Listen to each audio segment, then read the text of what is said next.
And so it's important to understand, how have I given permission to the enemy of my soul to have the right to torment my soul? And because God is sovereign and he's king, demons can only do what they have permission to do. Mm. And so everything in spiritual warfare has a legal foundation to it. And so we ask ourselves, what gave demons permission to do what they're doing? Mm. And we realize that sometimes they get permission just because God gave them permission. And that is, we know that Satan roams the earth and walks around.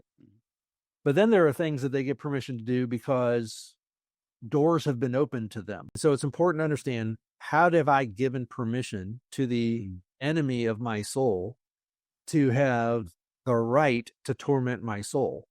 To bring torment into my life, to bring bondage into my life, so that I am driven by compulsion and I have a barrage of things going on in my mind that I can't control. And so that is, well, doors have been opened. So I use the acrostic SOUL to help me remember the most common ways that those doors get opened. And that sin, that I am not dealing with a sin.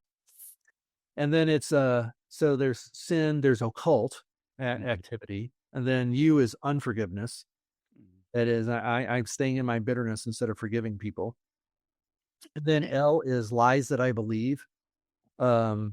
Because the enemy has whispered something in my ear and I've agreed with it. And I'm like, yeah, you're right. I'm worthless. I'm no good. God couldn't possibly love me. That's a lie from the enemy.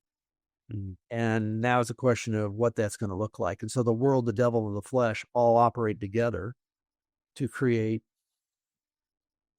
a, bondage that we're in, or the stronghold.